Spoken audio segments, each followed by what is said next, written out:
Olá, boa noite a todos, boa noite a todas, sejam todos bem-vindos, sejam todas bem-vindas a mais essa aula do nosso curso da Associação Seara de Jesus. Então, se você está chegando agora, veja as aulas anteriores, se você acompanha toda semana. Então, vamos continuar com os estudos desta semana e hoje nós damos continuidade aos nossos estudos com a 36ª aula. E hoje a gente vai continuar com o estudo do livro dos médiuns, não é? E o livro dos médiuns hoje trata do tema da identidade dos espíritos. E depois, no final, na parte que a gente estuda o livro dos espíritos, nós vamos falar do tema onde Jesus diz que quem se elevar será rebaixado. Então, a gente vai entender o que será que Jesus quis dizer com isso, ok? Então, iniciando o estudo do livro dos médiuns, a gente pergunta sobre a identidade dos espíritos. Quem serão esses espíritos que falam conosco, que se comunicam através dos diversos tipos de mediunidade que nós temos? Será que eles são quem dizem que são? E como é que a gente faz para saber, para identificar? A gente sabe que, infelizmente, a gente não pode pedir uma identidade, um RG para esses espíritos. Seria bom, Quem está se comunicando pode apresentar aí algum documento para você dizer, atestar quem você diz que é? Isso seria ótimo. Até porque eles podem nos enganar, podem dizer quem são e na verdade não são, e a gente vai tentar ver um pouquinho mais disso, tá? Então, infelizmente, essa é uma questão, lá no livro dos médiuns, na questão 255, está dito lá que a questão da identidade dos espíritos é uma das mais controvertidas, mesmo entre os adeptos do espiritismo. Então, já tem discussão no meio do espiritismo, até quem estuda muito o assunto. Porque os espíritos, de fato, não trazem nenhum documento de identidade e sabe-se com que facilidade alguns deles usam nomes emprestados. Então, é difícil atestar se eles estão dizendo a verdade, se eles são quem dizem que são. Mas será que tem algum jeito de saber se eles são, de fato, quem dizem? Ou pelo menos chegam perto disso? A gente vai descobrir que dá para ter algumas formas de identificar. Dá para ter uma dica se eles são ou não quem dizem, tá? E tem muita gente que estuda isso, estudou pelo menos há muito tempo atrás, e estudou isso há muito a fundo, muito seriamente, porque era e ainda é muito fácil nos enganar. Até porque quem de nós consegue vê-los, identificá-los de forma segura? E eu digo que até mesmo os médiuns videntes são fáceis de enganar. Não sei se alguém já viu o filme, Amor Além da Vida, aquele com Robbie Williams, onde a esposa dele comete suicídio porque os filhos já tinham desencarnado antes e ele mesmo já tinha desencarnado, ela se viu sozinha, entrou em desespero e cometeu suicídio.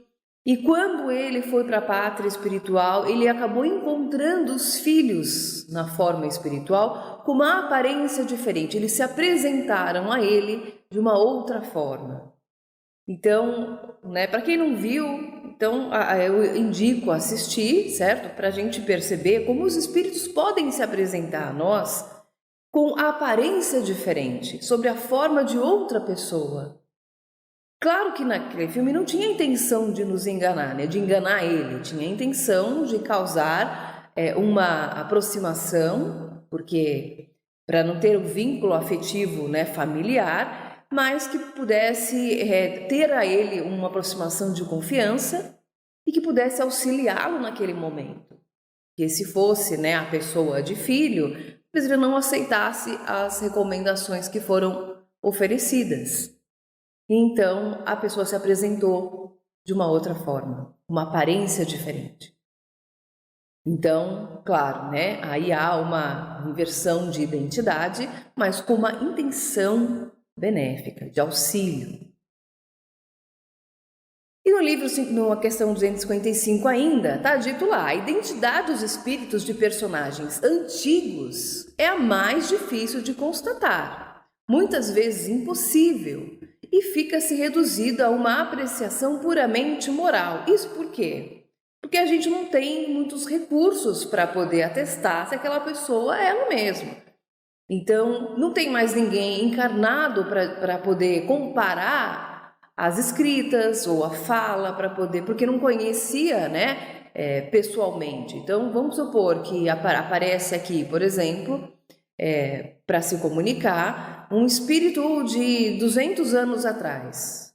Você não tem ninguém ali na reunião que conhecia aquela pessoa, então é difícil a gente atestar se ela é quem diz que é, porque eu não sei como ela falava enquanto encarnada, eu não sei como ela escrevia enquanto encarnada, eu não reconheço a forma de pensar, a forma de falar.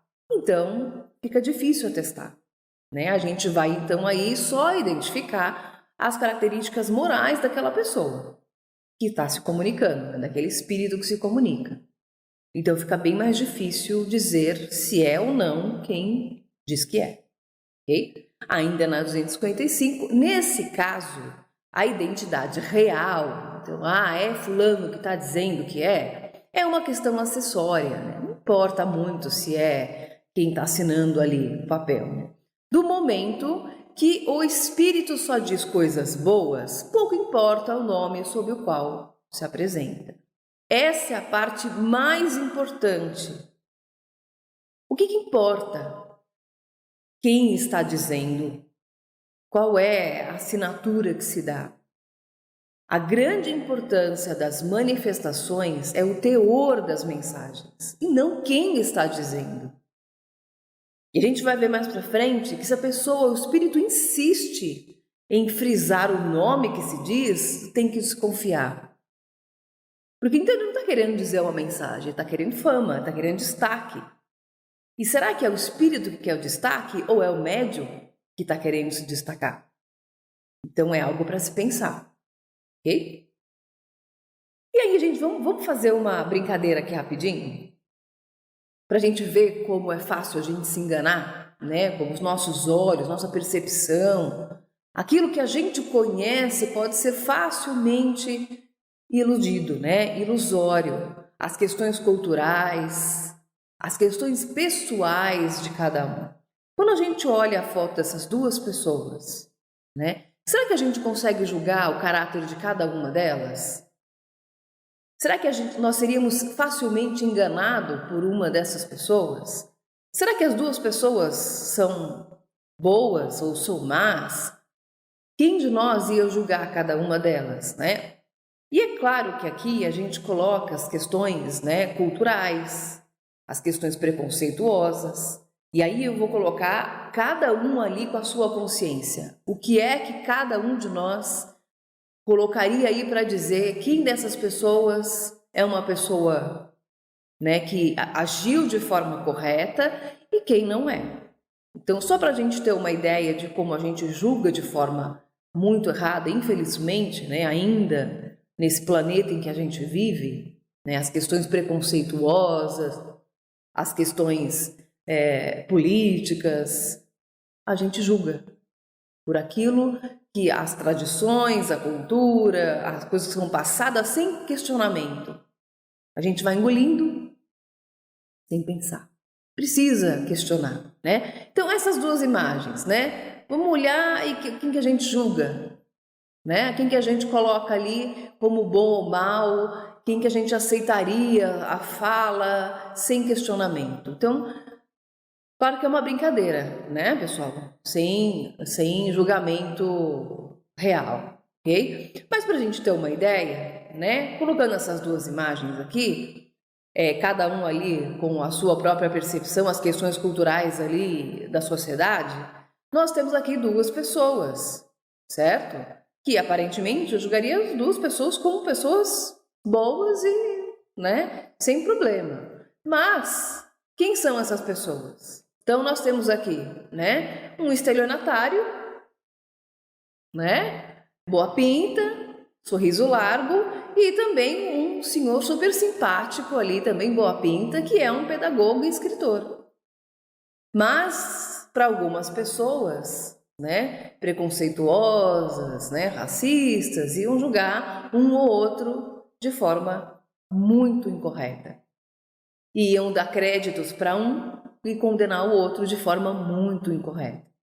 Então, para a gente, uma brincadeira para a gente ver como muitas vezes nós somos enganados, né, pela forma, pela aparência, pela lábia, né? Vamos continuar com a brincadeira um pouco? Esses dois senhores, né?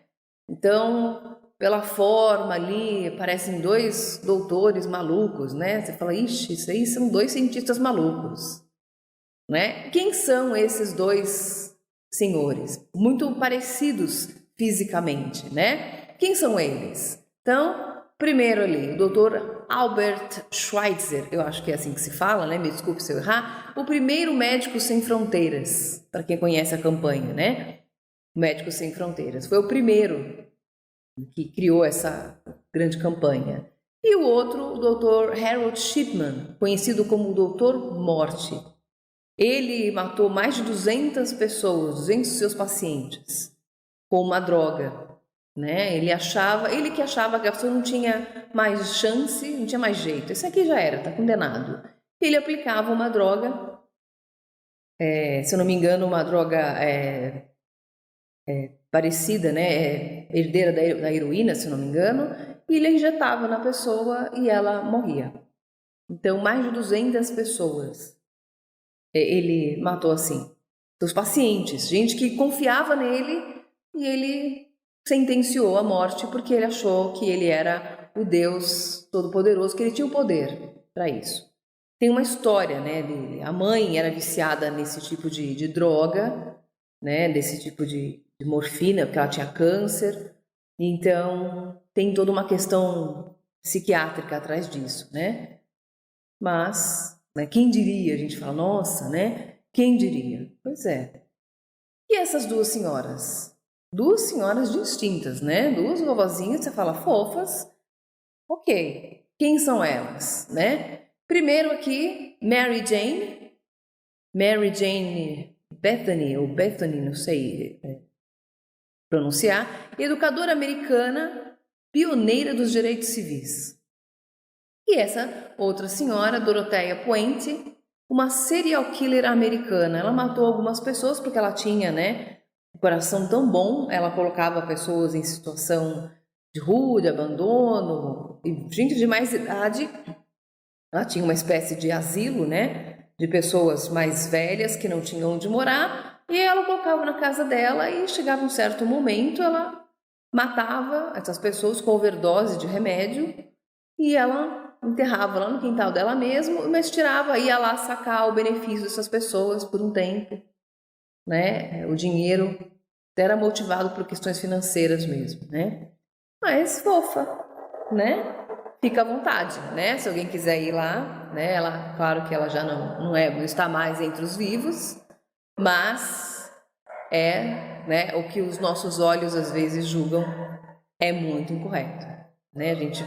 E desses casais, né? Dois casais famosos, para quem às vezes acompanha um pouquinho.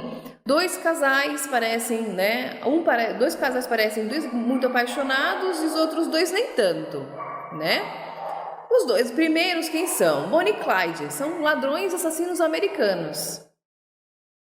E os outros dois, Pierre e Marie Curie, cientistas, descobriram a radiação, entre outras coisas, né? E ganhadores do Prêmio Nobel como casal de física e ela sozinha como Prêmio Nobel de Química.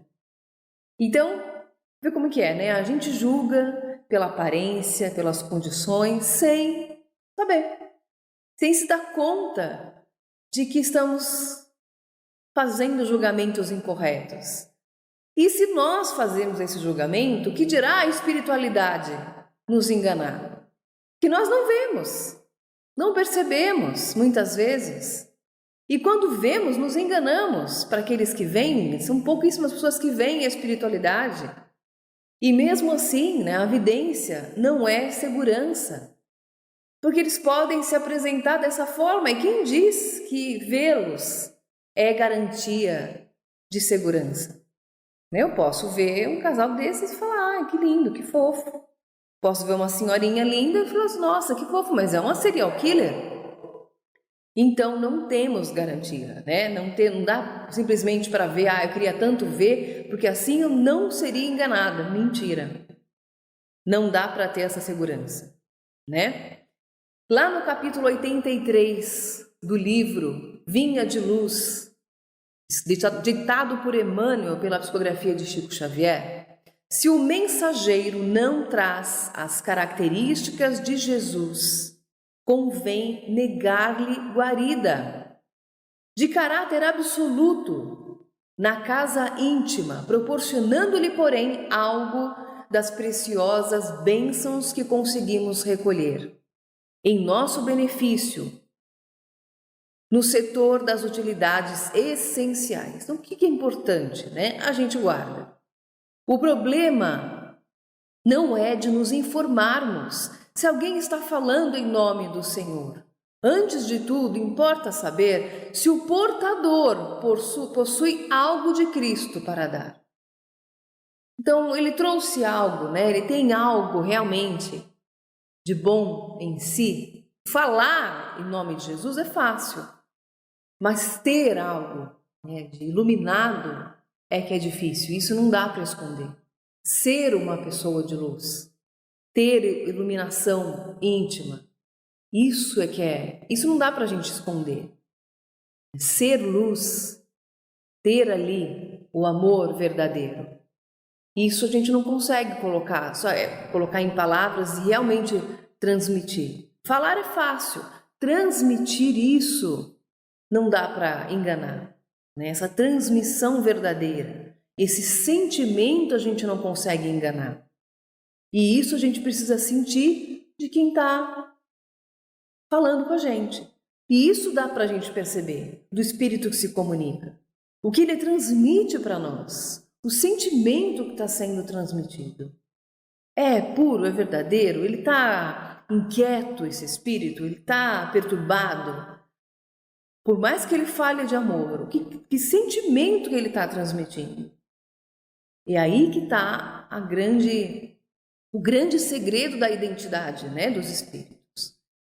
E eles continuam lá no livro dos médiuns. Um espírito superior pode assim se apresentar por um nome conhecido, quando pertence a um mesmo grupo dessa personalidade, ou nos dando um simples indício do lugar que ocupa na escala espírita.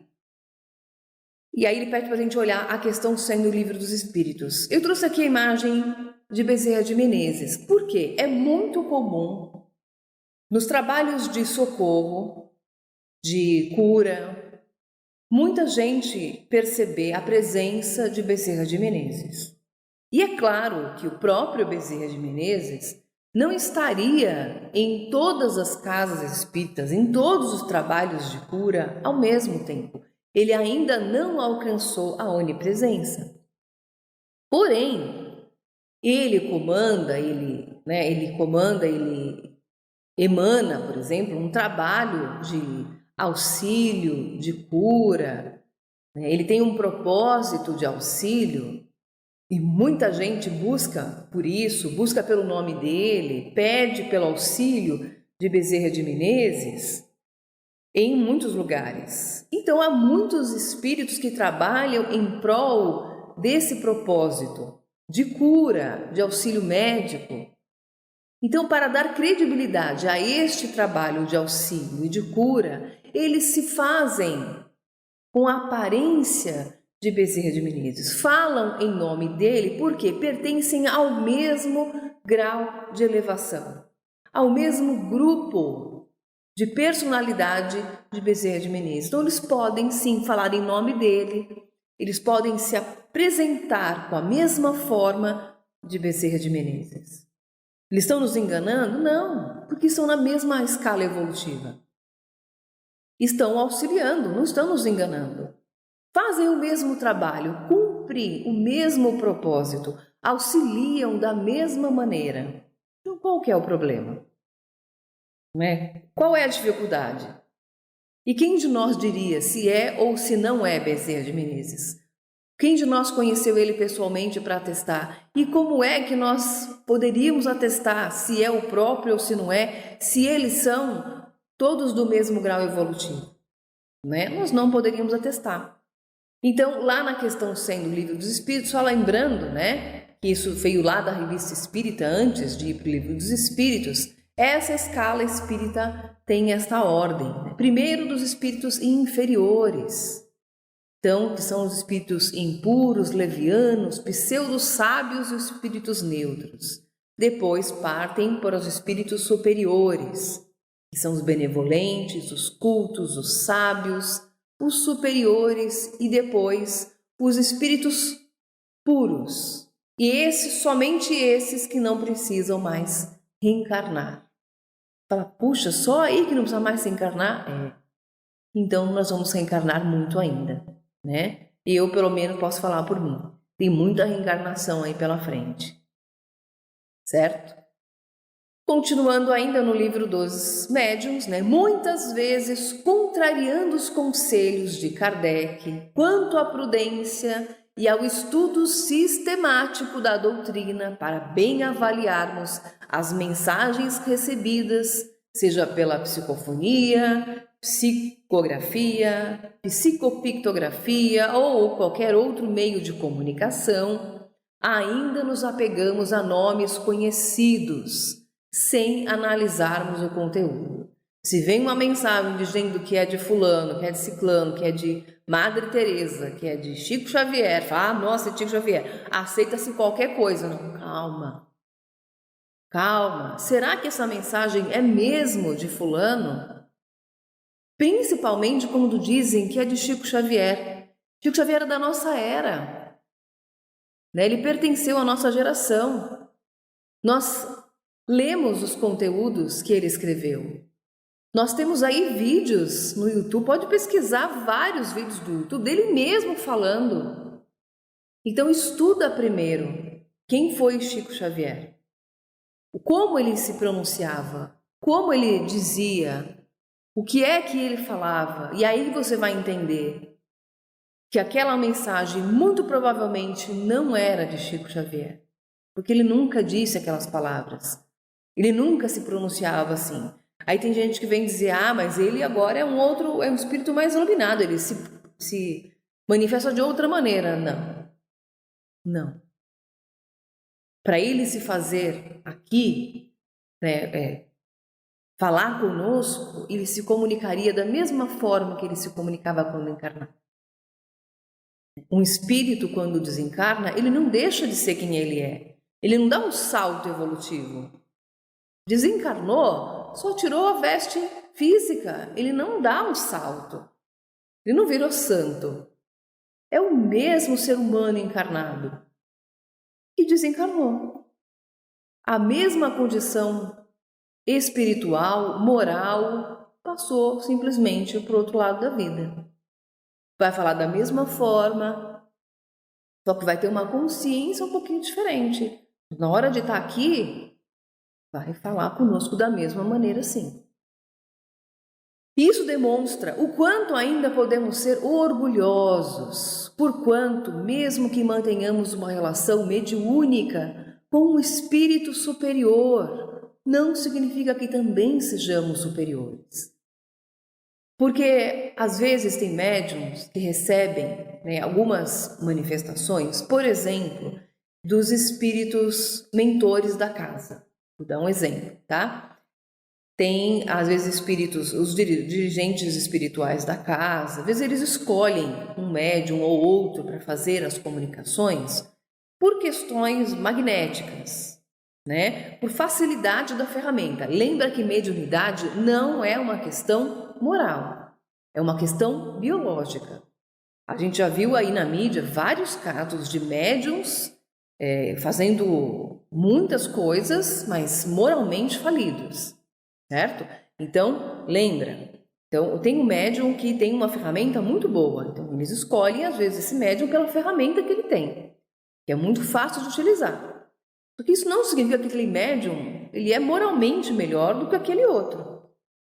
Então, só que às vezes aquele médium, ele começa a achar que ele é maravilhoso, que ele é um médium, né, moralmente melhor do que o outro, porque aquele espírito que é o dirigente, ou que é o coordenador, ou que é o mentor da casa, só usa ele para se comunicar.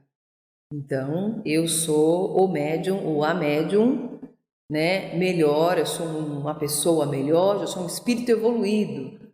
Lê do engano, certo? Porque não. Não significa que um espírito que se comunica através do médium faz do médium também moralmente melhor. Infelizmente não, né? As coisas não andam lado a lado. Mediunidade e moralidade, infelizmente, não caminham juntas, né? Infelizmente, né? Poderia andar, mas é uma prova também para todos nós. Neste caso, graças aos nomes emprestados e com a ajuda da fascinação que causam nas pessoas incautas, é que espíritos imperfeitos, impuros, levianos ou pseudo-sábios procuram impor ideias muitas vezes absurdas e ridículas que se espalham no meio doutrinário. Então, às vezes esses espíritos, percebendo a facilidade que esses médiuns têm em acreditar naquilo que eles colocam, eles começam a colocar algumas ideias no meio, no centro espírita, ali onde eles ganham certo terreno, começam a colocar algumas ideias um pouco ridículas, né? Então, não vou dar exemplos aqui, né, para não ofender às vezes a crença de cada um, mas dá para se imaginar, por exemplo, aquilo que foge, né, do livro dos médiuns. Aí a gente tem que repensar, né? O que foge da prática mediúnica ali correta, ou pelo menos, né, de uma questão de bom senso. Na codificação, encontramos inúmeros exemplos de tais comunicações. A título de ilustração, vamos indicar a leitura do livro, do item Mensagens Apócrifas ou Comunicações Apócrifas, do capítulo 32, lá do Livro dos Médiuns. Eu trouxe então uma mensagem dessas para a gente ter uma ideia, tá? Vamos estudar ela rapidinho aqui. Nestas brilhantes e luminosas regiões, onde o pensamento humano mal pode chegar, o eco de vossas palavras e das minhas veio tocar o meu coração. Até aí vamos entender que é uma mensagem bonita. Oh, de que alegria me sinto inundado, vendo-vos a vós, continuadores da minha doutrina. Não, nada se aproxima do testemunho de vossos bons pensamentos. Vede, filhos, a ideia regeneradora lançada por mim outrora no mundo, perseguida, detida um momento sob a pressão dos tiranos.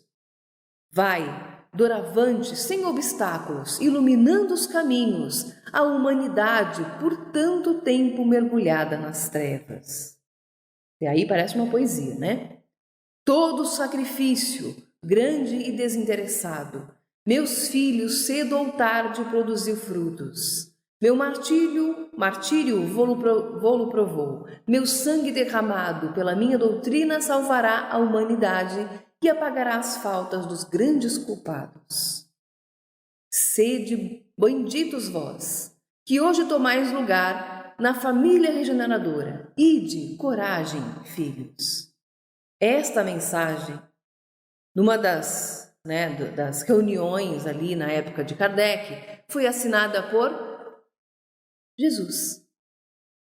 E essa mensagem foi colocada ali, junto das mensagens apócrifas, por quê? porque já tinham recebido outras mensagens, né, assinadas por Jesus, e falar, essa aí não é de Jesus. Se a gente já leu o Evangelho, estudou, né, o Novo Testamento, sabe que em nenhum momento Jesus se dirigiu de forma tão particular, ou meu martírio, meu sangue derramado. Ele nunca falou assim de forma tão particular, né? Ou se dirigiu assim, né, de forma a evidenciar aquilo que ele fez, né, os seus atos. E também nunca disse ide, coragem, filhos, né? Não é uma expressão comum de Jesus, não é a forma, não é um texto, não é uma forma de se expressar comum ou usualmente falada por Jesus, né? Então todo o texto, apesar de usar palavras bonitas, de ter todo, né, uma poesia naquilo, não tem um conteúdo elevado, né? Tem, digamos, beleza, mas não tem elevação. Então, para a gente ter uma ideia, como é fácil às vezes nos enganar, né? Nossa, texto bonito, mas espera aí, vamos enxugar, vamos torcer. O que é que está dito ali? O que tem de beleza real aí? O que tem de elevação para nós?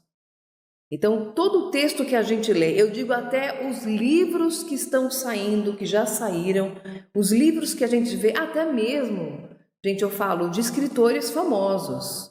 Nós precisamos sempre ler com muita ressalva, porque até mesmo os escritores renomados são seres encarnados, são médiuns que falham também. Eles têm também a própria influência, vão falhar também, a mediunidade não é infalível.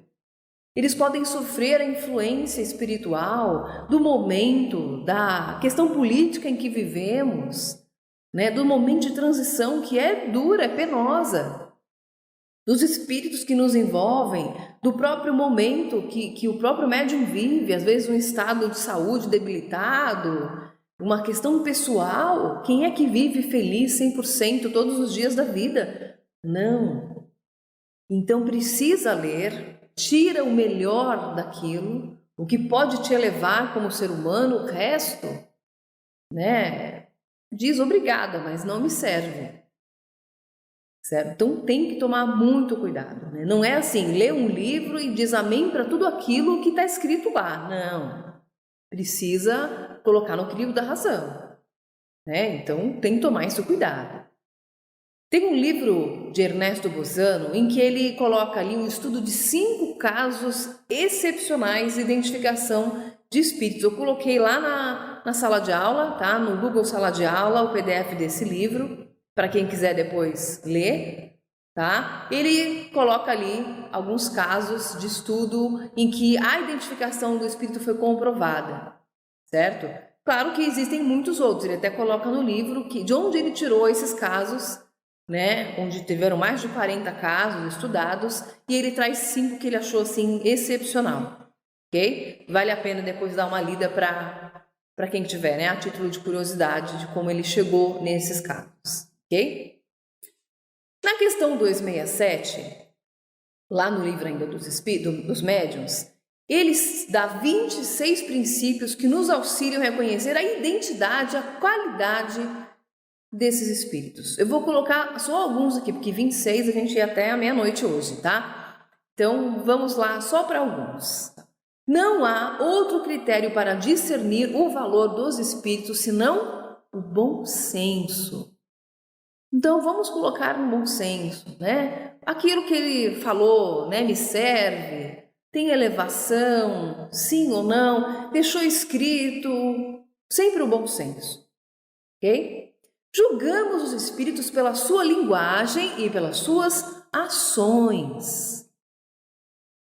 Admitido que os espíritos bons só podem dizer e fazer o bem, tudo o que é mal não pode provir de um espírito bom. Então, isso é meio óbvio, né? Então, se ele começar a vir com ideias ruins, ideias, né, contraditórias, maledicentes, então eu falei, isso aí não é um espírito bom, a gente pode descartar a comunicação dele. A linguagem dos espíritos superiores é sempre digna, elevada, nobre, sem nenhuma mistura de trivialidade. Não vai falar banalidades, não vai falar gíria, certo? E aí, mano, tá legal? E aí, galera, certo?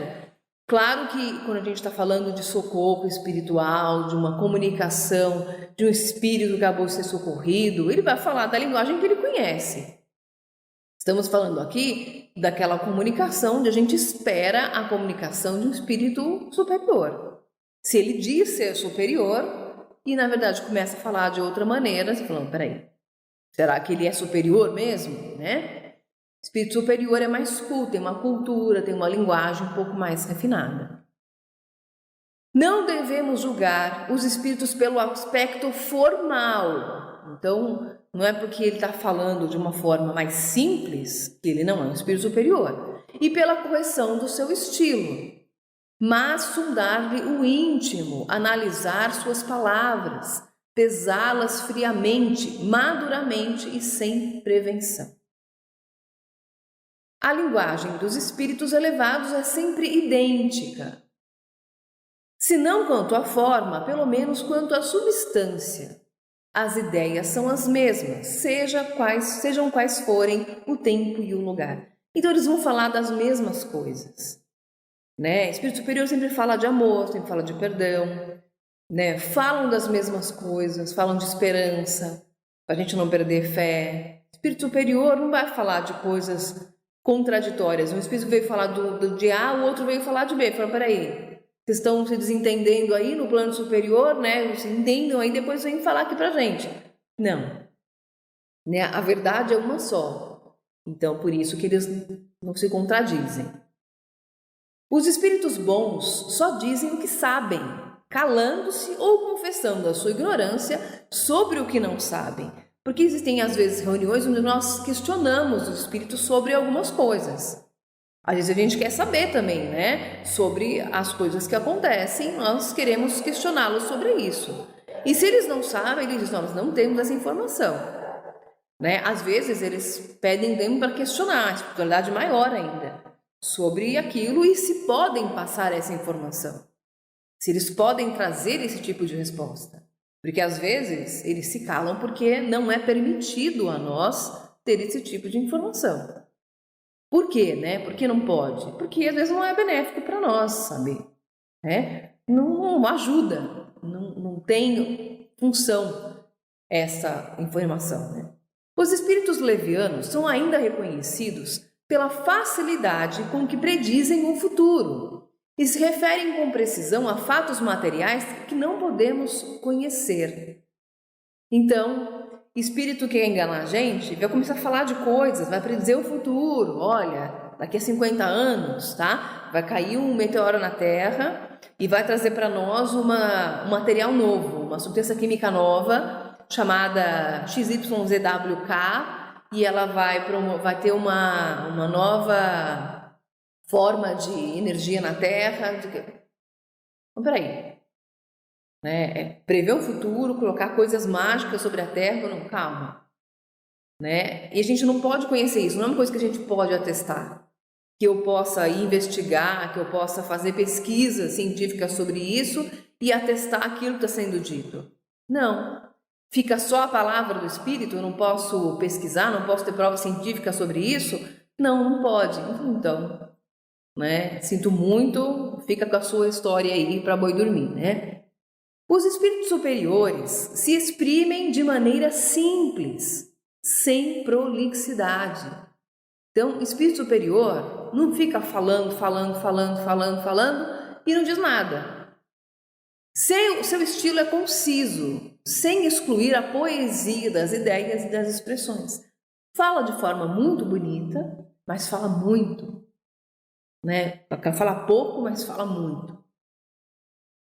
Os espíritos bons jamais dão ordens, não querem impor-se, apenas aconselham e, se não forem ouvidos, se retiram. Então, dá um conselho. Não quer ouvir? Tá bom, a escolha é sua, é seu livre-arbítrio, é sua vida. faz o que achar melhor. Os espíritos bons não fazem lisonjas. Gente, isso é muito importante. Espírito bom não fica agradando, não fica fazendo elogio a esse trabalhador, ao dirigente da casa. Ai, mas que maravilhoso, que trabalho lindo. Ai, que dirigente bom, que ai, tá indo tudo muito bem. E tudo falando que, peraí, isso não tem alguma coisa errada aí. Eles aprovam o bem que se faz, mas sempre de maneira prudente. O trabalho está indo muito bem, mas vamos sempre, melhorar, sempre é possível. Então, essa é uma forma sempre elevada, que os espíritos trazem para nós. O espírito bom sempre assim, elogia, mas dá sempre um puxãozinho de orelha, certo? Então, espírito que começa a bajular muito, a gente desconfia. Devemos desconfiar de nomes bizarros e ridículos usados por certos espíritos que desejam impor-se à credulidade. O espírito vem chamar de Thanos, Você fala, nossa, ele vai, É um espírito que vai vir trazer o equilíbrio para a Terra. Para quem já assistiu aí alguns filmes, de super-heróis, assim, ele vem dar o nome de Thanos, ou vai falar o Imperador de Saturno. Dá nomes assim muito esquisitos, fora da realidade aqui nossa. E com ideia você fala, nossa, peraí, volta para casinha, Você pergunta para ele que remédio você tá tomando, que você tá cheirando, cara, porque tá muito esquisito isso daí. Então, sempre desconfiar disso. Devemos igualmente desconfiar dos espíritos que se apresentam com muita facilidade usando nomes bastante venerados e só com muita reserva a aceitar o que dizem. A gente já falou disso, Causando muito nome famoso. Os espíritos bons são também reconhecíveis pela sua prudente reserva no tocante às coisas que possam comprometer-nos. Repugna-lhes desvendar o mal. Então, espírito bom não fica querendo causar, ficar falando de coisas erradas, ficar falando sempre daquilo que está sempre errado, que está sempre, Eles vêm chamar a nossa atenção, mas não gostam, por exemplo, de tocar nas nossas falhas, De ficar sempre colocando os nossos defeitos. Eles vêm e falam para o médium, falam para cada um de nós. Melhora isso, melhora aquilo, mas não para colocar no público, para ficar desvendando para todo mundo o que está tudo errado. Fulano está fazendo isso, fulano está falando fofoca dos outros, fulano ali fala uma coisa e faz outra. Isso não é característica de espírito bom. Os espíritos imperfeitos aproveitam-se frequentemente dos meios de comunicação de que dispõem para dar maus conselhos. Excitam a desconfiança e a animosidade entre os que lhes são antipáticos. Então, o espírito imperfeito gosta de criar caos. Ele gosta de ficar jogando uma pessoa contra outra. Ele gosta de ficar causando intriga, Através, das entrelinhas. Então, aquele espírito que vem se comunicar através da psicofonia, por exemplo, começa a ficar encarando o médium só, falando, não é o espírito que está falando, é o próprio médium que está querendo criar rixa com outro médium. Então, uma psicografia, por exemplo, você vê que tem uns indícios lá de característica muito pessoal, é um espírito imperfeito que está querendo causar intriga, ou às vezes é o próprio médium se comunicando ali, um pouquinho de animismo. Para julgar os espíritos, como para julgar os homens, é necessário antes saber julgar-se a si mesmo.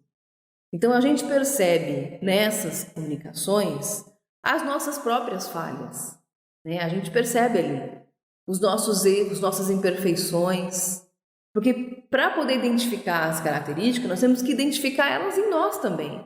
Nós somos imperfeitos, muito imperfeitos. Então, nós conseguimos identificar nessas mensagens, nessas comunicações, as nossas próprias faltas, Então, precisamos primeiro nos julgar, Olhar para dentro de nós, nossas próprias falhas, e aí depois também corrigir essas falhas nas comunicações. Na questão 262 do Livro dos Médiuns, lembrando que já foi dito antes, se a identidade absoluta dos espíritos é, em muitos casos, uma questão acessória, e sem importância, o mesmo já não se dá com a distinção. Então lembra, já que para saber quem é que está falando mesmo, não importa muito, já não se dá com a distinção a ser feita entre os bons e maus espíritos. Isso sim é importante, saber se o espírito está se comunicando. É um espírito bom ou um espírito mau. Pode ser-nos indiferente a individualidade deles. Suas qualidades nunca devem ser indiferentes para nós. Então, isso deve ser sempre muito importante. Se o espírito está se comunicando, ele é bom, ele é mau, se é bom, ótimo, que venha. É mau, freia. Frear sempre essa comunicação. É preciso distinguir como os espíritos são para podermos tratar com eles. Conforme o caso, advertir, esclarecer, confortar, ou então pedir ajuda e receber as instruções necessárias. Na questão 230, devemos rejeitar tudo que não nos parecer aproveitável, benéfico, lógico e de bom senso. E aqui um conselho importante, Melhor é repelir 10 verdades do que admitir uma única falsidade, uma só teoria errônea. Então, se a gente tiver dúvida da comunicação, tem dúvida se ela é verdadeira, se ela é boa, melhor repelir. Mas aí eu deixei de dar comunicação do espírito bom. É melhor repelir 10 verdades do que admitir uma única falsidade. A gente vai passar agora para a questão, do livro dos Espíritos, tá bom? Para a gente respirar um pouco, ok? E onde Jesus diz que quem se elevar será rebaixado. Eu falo, putz, não era para respirar? Era, Mas quando Jesus diz para nós que quem se elevar será rebaixado, o que será que ele quis dizer com isso, Pois todo aquele que se exalta será humilhado, e o que se humilha será rebaixado. Isso quer dizer que eu tenho que abaixar a cabeça para todo mundo? Eu tenho que me humilhar em todas as situações? É claro que essa humilhação que Jesus nos aconselha não é eu sair por aí recebendo chute, pontapé e tapa na cara de todo mundo, certo? Essa humilhação é a humildade interior, certo? Então, essa humildade que Jesus quer dizer, é a condição essencial para a felicidade. É uma virtude contrária ao orgulho e à vaidade, que é a humildade. Então, se eu estou sendo orgulhosa, estou sendo vaidosa, eu não estou sendo humilde. Então, não é aquela humilhação, é aquela questão da humildade, tá? Então, o orgulho e a vaidade são defeitos terríveis e fatores de queda para os invigilantes, que são responsáveis, muitas vezes, por jogarmos fora uma encarnação inteira, causa de infelicidade futura. Às vezes a gente faz tanta coisa boa, mas por orgulho e vaidade, a gente deixa de agir de forma correta, deixa de fazer justiça e acaba fazendo mal para muitas pessoas. Faz injustiça para muitas pessoas. Então, lá na questão 785 do Livro dos Espíritos, tem lá, qual é o maior obstáculo ao progresso? E os Espíritos respondem, são o orgulho e o egoísmo. Quero referir-me ao progresso moral, porque o intelectual é uma outra questão. Então, ao progresso moral de cada um de nós, o que trava? O orgulho e o egoísmo. A vaidade, Então, e são opostos, à humildade. E aí, tem lá no Evangelho segundo o Espiritismo, no capítulo 2, item 8, a história de uma antiga rainha da França, que quando desencarnou e se deu lá, se apresentou no mundo espiritual, ela viu, após uma vida de luxo, e de orgulho, ela se viu no mundo espiritual em posições muito abaixo daqueles em que ela se considerava superior. Então, ela se viu realmente muito, muito abaixo daqueles que eram seus serviçais. E aí ela confessa, na espiritualidade, ela confessa: o orgulho me perdeu sobre a terra, que humilhação! quando em vez de ser ali recebida como soberana, tive de ver acima de mim, mas muito acima, homens que eu considerava pequeninos e os desprezava, por não terem nas veias um sangue nobre. Só então compreendi a fatuidade dos homens e das grandezas que tão avidamente buscamos sobre a terra. Então, aqui na terra, posição social, condições financeiras, bens materiais não fazem de nós ninguém. Nós não somos nada. O que faz de cada um de nós é aquilo que nós somos internamente, né? Então, lá no Evangelho de Lucas, capítulo 14, Jesus aconselha, né? Quando fores convidado, vai tomar o último lugar, para que quando vier o que te convidou, te diga, amigo, senta-te mais para cima. Ser-te-á isto uma honra diante de todos os convivas. Pois todo o que se exalta será humilhado, e o que se humilha será exaltado. Aqui ele quer dizer assim, a pessoa chega lá numa casa de alguém, né, foi convidado, aí todo mundo quer pegar o melhor lugar da mesa, né, o lugar mais perto do dono da casa, né, da dona da casa, os melhores lugares da mesa. E aí, imagina que humilhação, né? A pessoa chega lá e fala, mas tu pode sentar no outro lugar, porque aqui eu quero que sente fulano, né?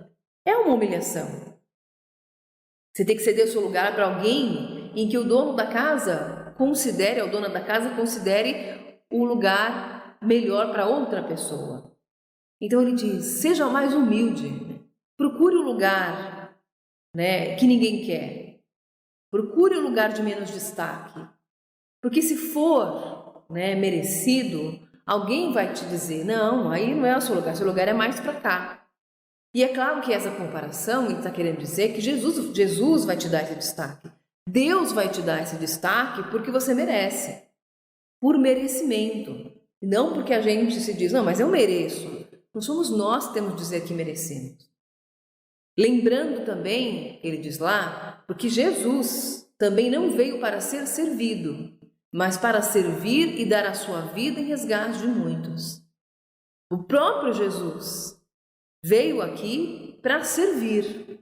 Quantas vezes tem aquela passagem, né, de lavar os pés dos seus apóstolos, né? E para os apóstolos aquilo foi uma sensação de muito constrangimento. Porque ele se viu numa situação em que, imagina, que horror, né? O meu mestre lavando os meus pés, deveria fazer eu o contrário. E Jesus disse, não, mas eu estou aqui para servir, não para ser servido. Se Jesus passou pela terra e se colocou aqui numa posição e disse aqui que esteve aqui para servir e não para ser servido, quem somos nós para dizer que estamos aqui para ser servido? Nós também estamos aqui para servir ao próximo, né? Ou pelo menos para servir como mensageiros de Deus. Porque quando a gente faz uma prece para Deus, pensa pelo menos assim. Quando a gente faz uma prece para Deus, pedindo ajuda, Deus, me ajuda, eu estou numa situação muito difícil. Eu preciso da sua intervenção, seja ela qual for. Como é que Deus vai nos ajudar? Como é que Ele vai interferir na nossa vida? Deus só ajuda de uma única maneira, através das outras pessoas. Ele manda para a nossa vida pessoas de bem, pessoas com bom coração que possam nos auxiliar, que possam nos ajudar, que possam nos dar uma palavra de conforto, que podem nos auxiliar de forma material também. Pessoas que vão passar pela nossa vida, a gente nem percebe, que passaram pela nossa vida e transformaram de alguma maneira aquilo que era dor em luz, aquilo que era trevas em luz, né? O que era tristeza em alegria. E foi assim que Deus ouviu nossas preces e transformou a nossa vida.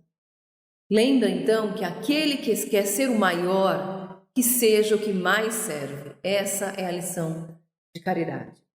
E vou deixar aqui então, para a gente responder as perguntas daqui a pouquinho, vamos lá para a sala de aula, tá? 2 perguntinhas, de acordo com o seu entendimento, Primeira pergunta: o que é mais importante na identificação dos espíritos? Seria a sua identidade, quem ele é ou ela é, ou o teor de suas mensagens? E por quê? Né? Então, seria a identidade ou o teor das mensagens e por quê? E a segunda, de acordo com os ensinamentos de Jesus, qual é o maior obstáculo ao progresso moral da humanidade? Fácil, né? Até já. Obrigada e boa noite.